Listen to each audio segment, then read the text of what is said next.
اور عجیب بات یہ ہے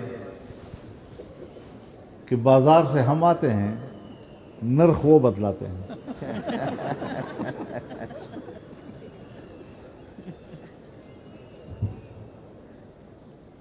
جمہوریت یہ ہے اور جمہوریت یہ ہے اور جمہوریت وہ ہے اور جمہوریت وہ ہے۔ اب آپ مجھے بتائیں کہ جمعیت علماء اسلام قومی اسمبلی میں صرف 8 اراکین کے ساتھ اور سینٹ میں 5 اراکین کے ساتھ، معمولی تعداد، لیکن جدوجہد ہم نے چھوڑی نہیں۔ موقع آیا، ماحول بنا تو صرف یہ نہیں کہ حکمرانوں سے منوایا، اپوزیشن سے بھی منوایا۔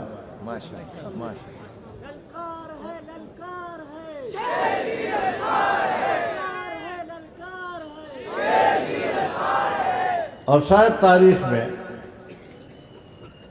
یہ پہلی مرتبہ دیکھا کہ حکمران بھی ہمارے قصیدے پڑھ رہے تھے اور حزب اختلاف بھی ہمارے قصیدے پڑھ رہے تھے۔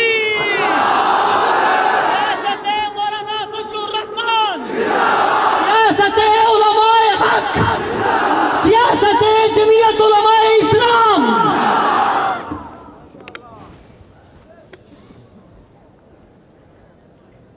تو یہ مواقع جب آتے ہیں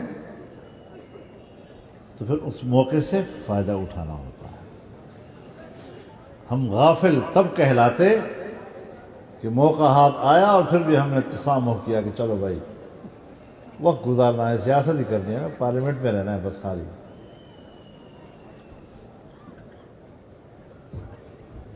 اور اللہ تعالیٰ نے ہماری مدد کی۔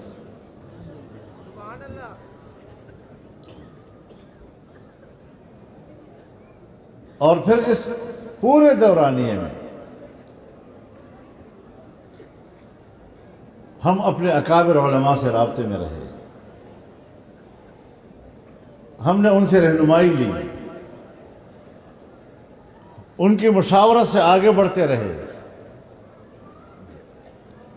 اور تاریخ میں مجھے یہ بھی کوئی پہلی دفعہ نظر آیا کہ ہمارے تمام علماء کرام وہ بڑے مضبوطی کے ساتھ ایک ہی موقف پر ڈٹ گئے اور پھر جا کر ہم نے یہ کشتی پار کرائی۔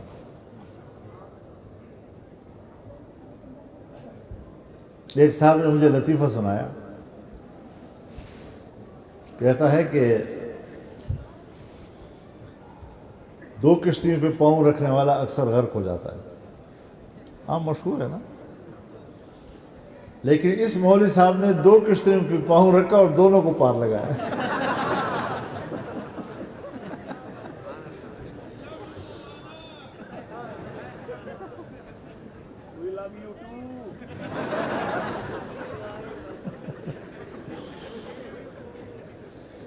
تو یہ اللہ کی مدد سے ہوتا ہے۔ اللہ نے ہمارے اوپر 2 احسانات کیے، ان 2 احسانات کی قدر کرو، قدر۔ ایک احسان یہ کہ اس نے ہم پر جدوجہد لازم قرار دی ہے، محنت اور کوشش ہم پر لازم قرار دی ہے، نتیجہ ہمارے ذمہ نہیں کیا۔ سو اگر کوئی کہتا ہے کہ کیا فائدہ اس سیاست کا، کیا فائدہ اس جمہوریت کا، کیوں نتیجہ تیرے باپ کے ہاتھ میں ہے؟ تم جو کر رہے ہو اس کے نتیجے کہ تم ہمیں ضمانت دے سکتے ہو؟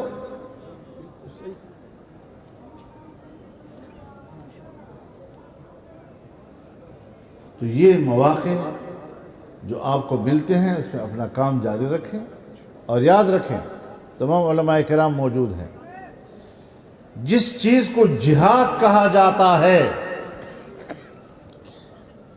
وہ ایک ہی ہے۔ ہر وہ محنت جس درجے کی بھی ہو اور اعلاء کلمت اللہ کے لیے ہو، وہی جہاد کہلائے گا۔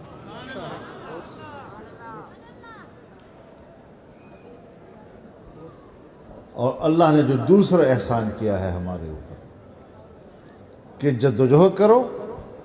جد و جہد تمہارے اوپر لازم ہے لیکن اپنی استطاعت کے حدود کے اندر لازم ہے، استطاعت سے باہر نہیں. لا یکلف اللہ نفسا الا وسعها.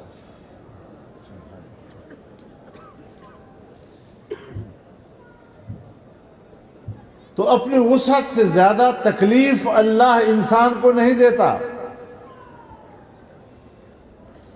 کوئی 1 من بوجھ اٹھا سکتا ہے، کوئی آدھا من اٹھا سکتا ہے، کوئی 4 سیر اٹھا سکتا ہے، کوئی ایک سیر اٹھا سکتا ہے. یہ اس کی استطاعت پہ ہے.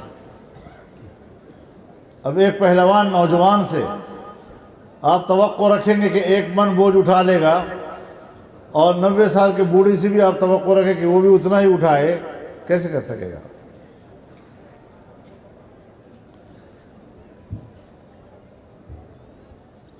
اور نتیجہ بھی اللہ نے اپنے ہاتھ میں رکھا ہوا ہے. انک لا تہدی من احببت ولکن اللہ یہدی من یشاء. آپ محنت کریں. انبیاء کرام آئے، ایسا نبی بھی آیا جس کو ایک امتی نہیں ملا. ایسا نبی آیا جسے صرف 1 امتی ملا. ایسا نبی آیا جسے صرف 2 امتی ملے. ایسا نبی آیا جسے صرف 3 امتی ملے. ایسا نبی آیا جسے ایک چھوٹی سی جماعت ملی. تو کیا اس نبی نے محنت نہیں کی؟ زندگی کھپا دی. 1000 سال تک، 9 سال تک انہوں نے دعوت دی، لوگوں نے نہیں مانی. تو دل تو اللہ کے ہاتھ میں ہے نا. نبی علیہ الصلوۃ والسلام فرماتے ہیں ان قلوب بنی آدم بین اصبعی الرحمن یقلبها کیف یشاء. دل تو اللہ کی 2 انگلیوں کے بیچ میں، جدھر چاہے پھیرتا ہے. تو جو ایمان اللہ تعالیٰ نے ہمیں عطا کیا ہے اس پر ہمیں اللہ تعالیٰ ثبات نصیب فرمائے.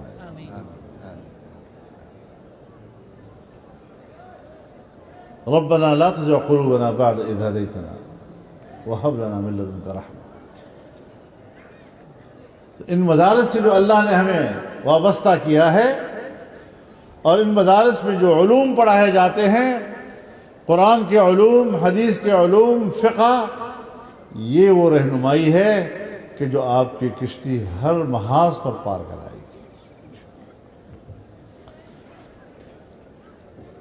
یہ بات ذہن میں رکھیں کہ جو ہمارے اکابر نے کیا، جو اکابر نے ہمیں بتایا، وہی ہمارے لیے نقش راہ ہے، اسی پہ ہمیں چلنا ہے. مدارس کا راستہ بتایا، خانقاہ کا راستہ بتایا، سیاست کا راستہ بتایا، خالصتاً شرعی اصولوں پر قرآن و سنت کے تابع جب اس پر ہم چلیں گے تو وہی ہمیں انشاءاللہ العزیز کامیابی سے ہمکنار کرے گا.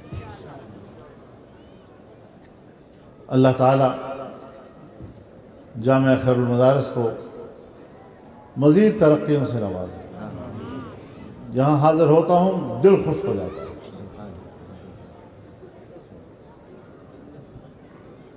اور یہ خیر تا ابد رہے.